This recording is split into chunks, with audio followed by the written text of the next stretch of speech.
welcome back to my YouTube channel. My name is Gavani Morage. For those who are new here, karibuni sana. For those who've been with me since the beginning of this amazing journey, I really don't take that for granted. I appreciate your love and your continued support. Sijui niwaambie Merry Christmas because we're already in our festive month. So guys, let's be careful. Let's take care of each other. Wacha hii mwezi, there's a lot of celebration that comes with this month. Let us celebrate with a lot of care and a lot of let's be careful. Basically, let's just be careful.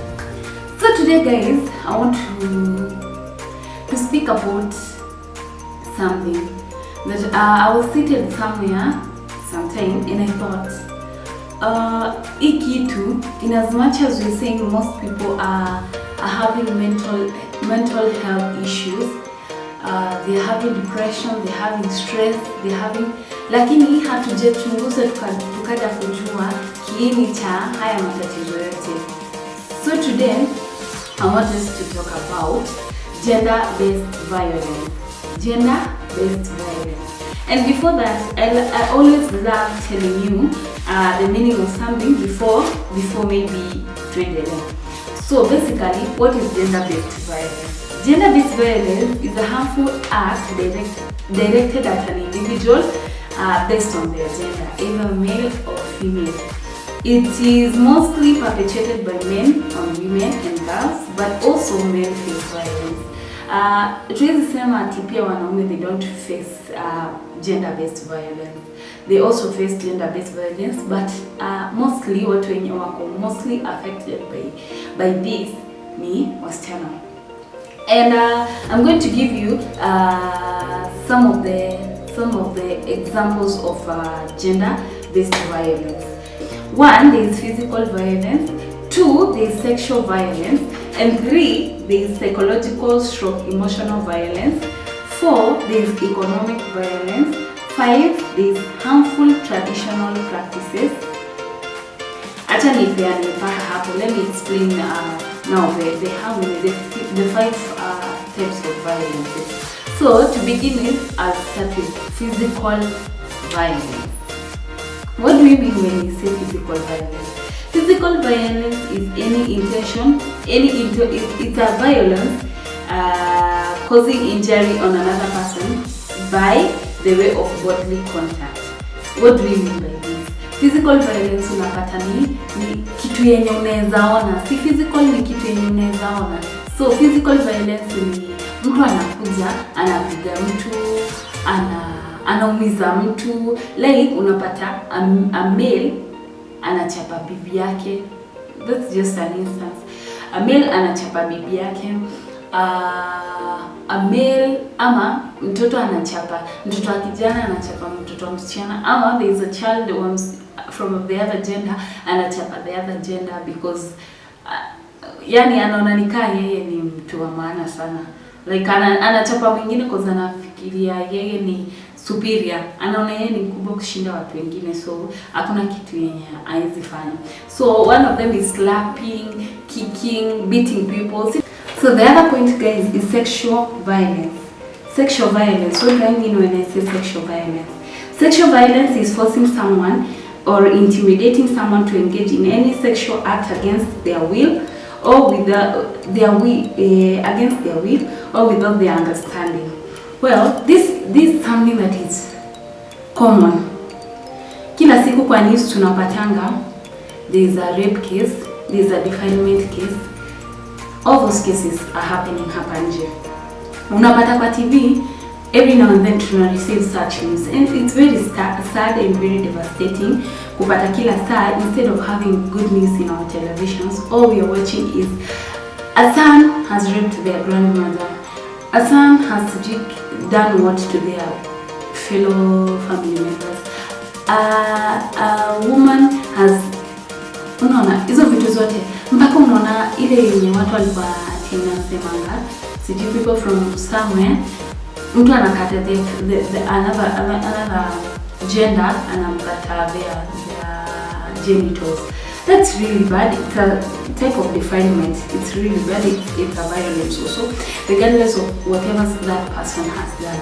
There's no way that you're supposed to act like that. That is sexual harassment.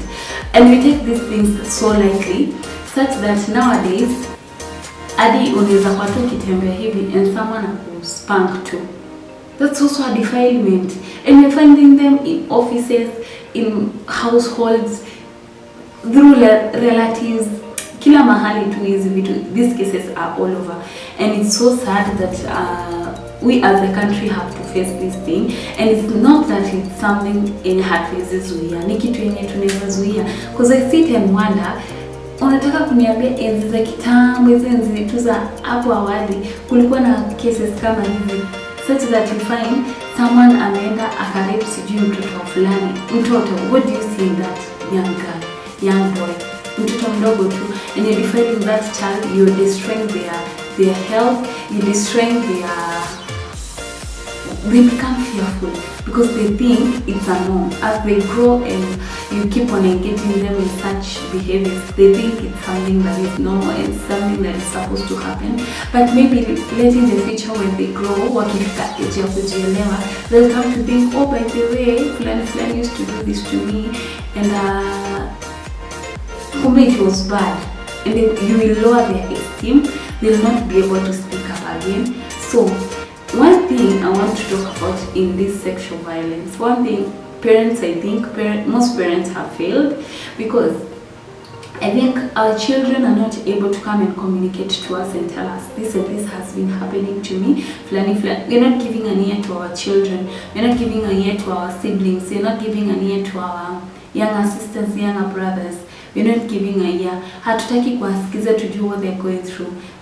We assume everything is normal because watu wako na shughuli tu hapa pale. Let those shughuli, there is no shughuli that will come to kukulinganisha wewe na mtoto wako, because in as much as you're working for these children, in as much as you're doing whatever you're doing for this family, for you to ensure that the family has everything, let me tell you, those moments that you miss with your children, the moments that your children are supposed to come, unajua, when you engage with your children every now and then, they have confidence in you. They can come and open up to you any day, anytime.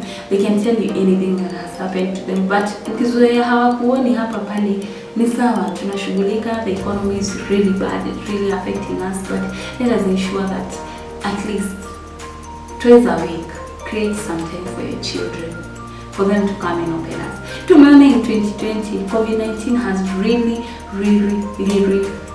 brought some young girls to drop out of school because of unwanted pregnancies. And if you come and bring these girls together, to go to police, why ukataka kuchunguza ujue what happened to these girls and what happened, they really did not want, na ndivyo nimewasomea nikakwambia it's against their will. Ama they're willing, they do not know what they're doing. No. Because they do not have mentors, they do not have people to talk to, they do not have people who are talking to them and telling them that this is wrong, when you go to this direction it's wrong, when you do this and this it's wrong. Let us ensure that we as parents, we as a society, we as a community, we bring these girls and these boys together and tell them that whenever you do this, it's going to end up like this.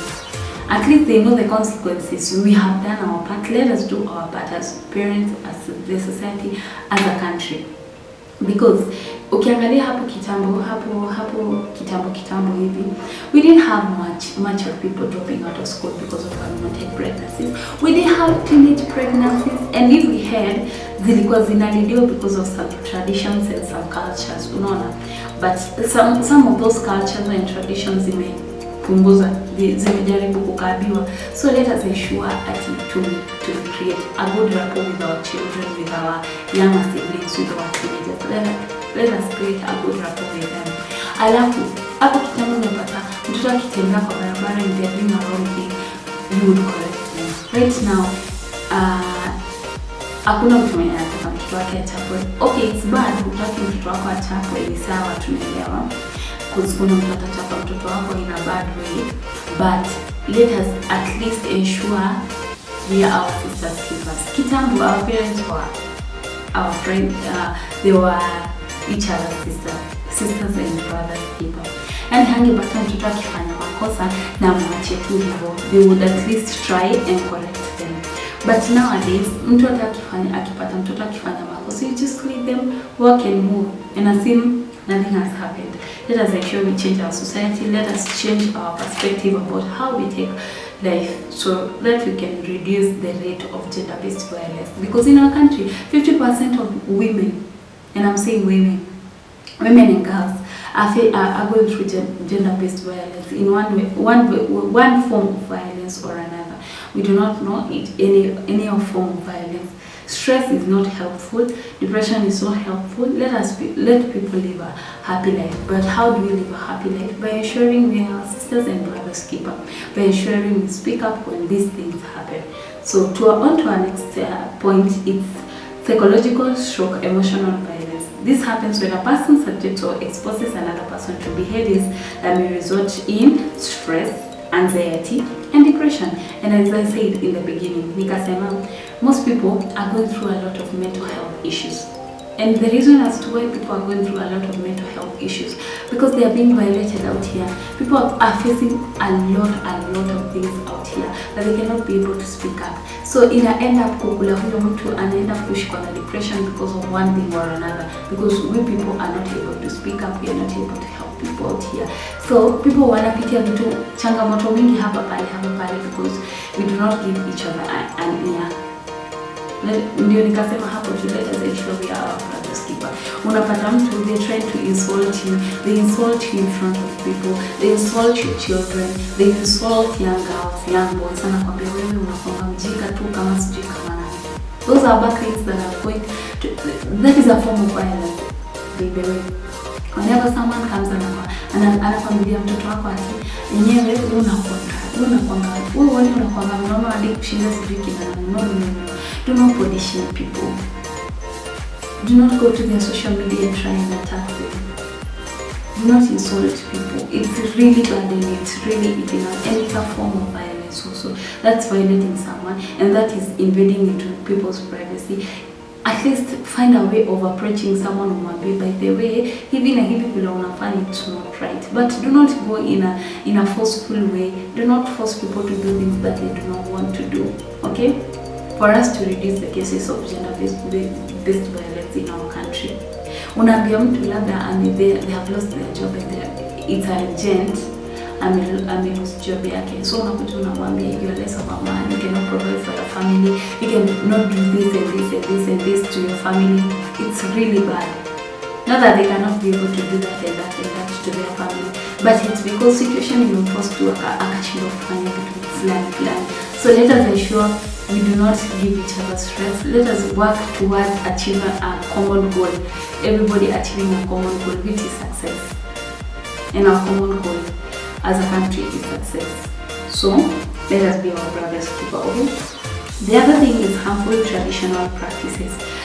These harmful traditional practices, some of them naona ni kazi imekabiwa. They are campaigns, they are NGOs, they are all those have started. There are companies that have started a forum or a campaign to ensure that wamepunguza these things. Unapata there was FGM kitambo. I won't mention some of those communities, but kulikuwa na FGM which reduce kama iko, it's a lower percentage of that. Okay, there's FGM, there's child marriages, young children marriages. Do not deny a child the right to study.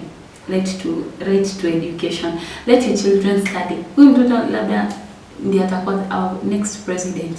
So do not force them into marriages that they are not willing. Okay, they are not willing, of course, because miaka ya bado hadi haijaruhusu. Let children live as children. Do not usiweke kiwango ambacho hawako. Usiache huyo mtoto amachue haraka kushinda wenzake. Yaani unapata huyo mtoto anafanya vitu zenye mtu mzima anafanya kushinda wenzake, wako huko wanacheza lakini hapo huko anapikia familia. No, that's really bad. So let us not deny our children education. Let us not force our children to get married at an early age. And also, by the way, not even an early age. Pia mtu anaweza kuwa amefika of age of marriage, like amefika 18 and above, but ushamtafutia spouse. No, let everybody have freedom to their own life. Okay, let us ensure that at first issues. Sawa. So harmful practices hizo ninaweza sema ni kama zimekadro. There's a small group tu yenye imebakishwa kuongeleshwa tu, but really whatever is affecting us really mostly it's the psychological one, the physical one. Bado watu wanachapana hapa, unapata bado mtu anachapa bibi yake. Hizo vitu tuache. Sawa. Unapata bado watu wanarape watoto.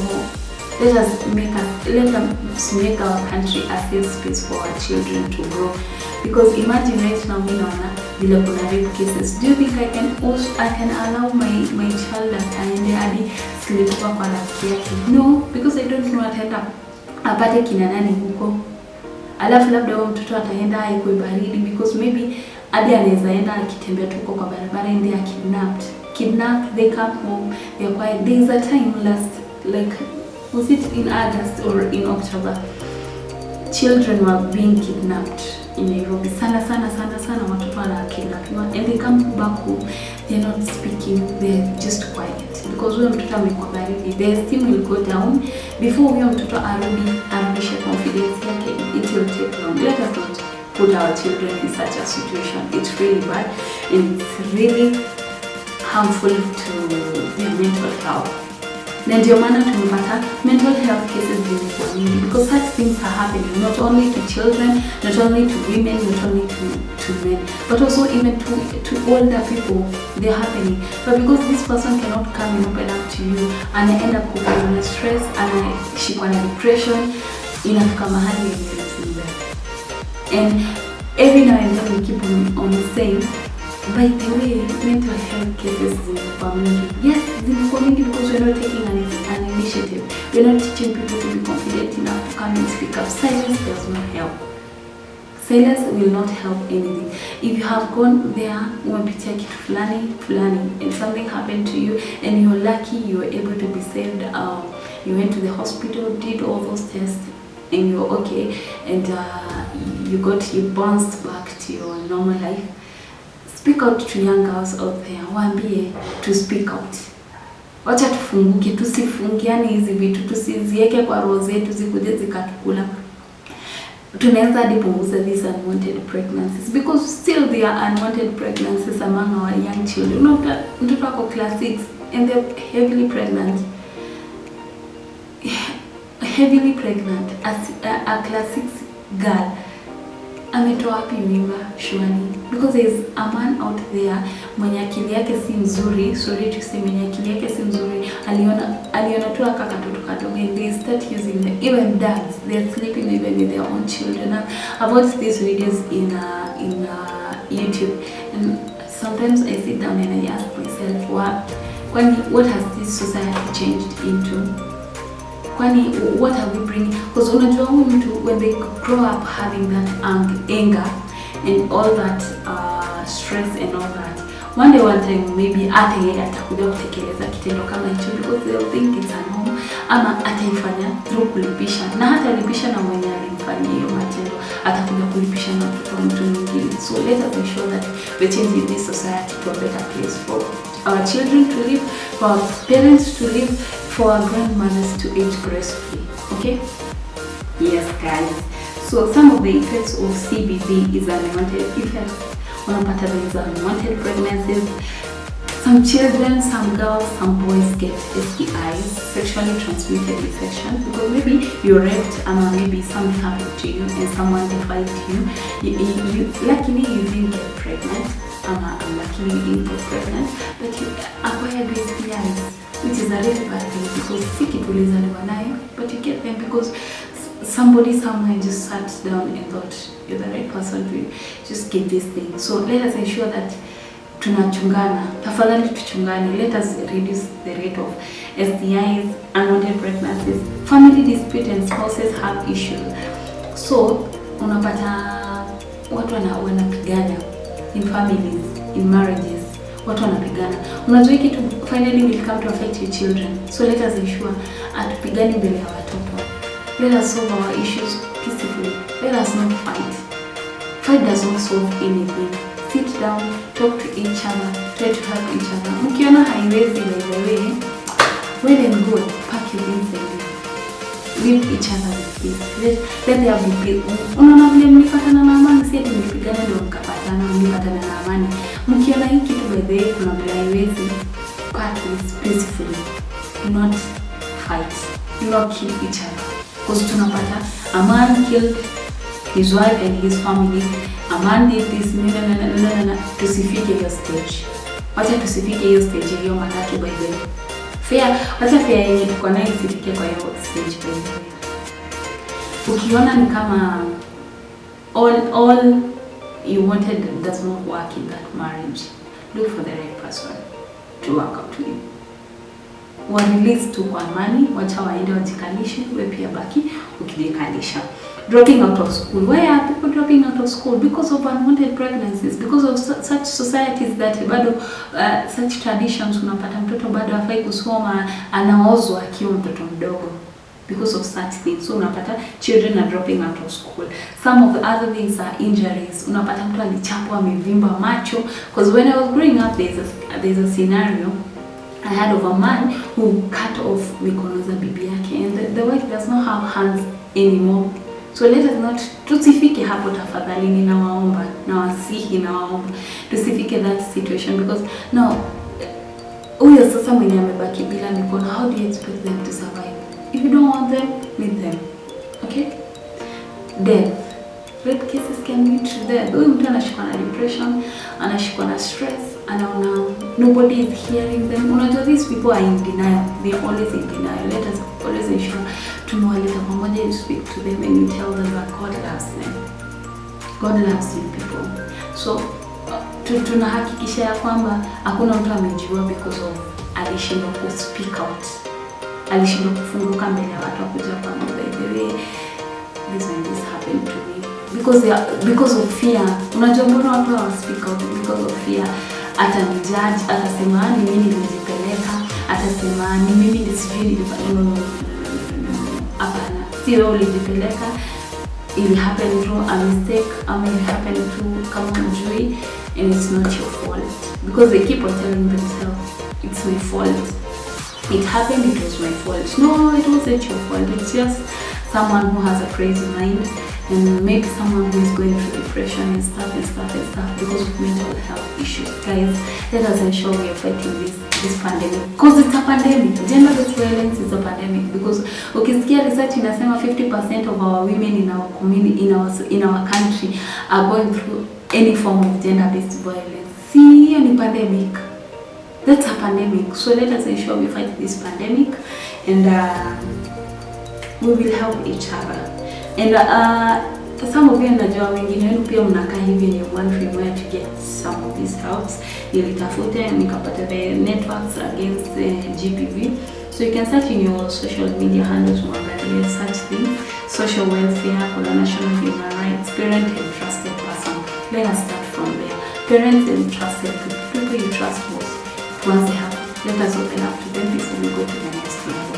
NGOs and community-based organizations working on women and children rights. Not only women, did I say? Not only women, but also even men. Because even young boys are being defined out here. So guys, we've come to the end of this video. I was talking about this pandemic, big pandemic, GBV. So silence is not an option. Speak up for us to end gender-based violence, okay? Speak out. Do not be quiet. Do not feel lonely. Find someone who you trust most and talk to them. I don't want to take much of your time and to wrap up this video. So remember to like, share, comment and subscribe to my YouTube channel, and I love you guys.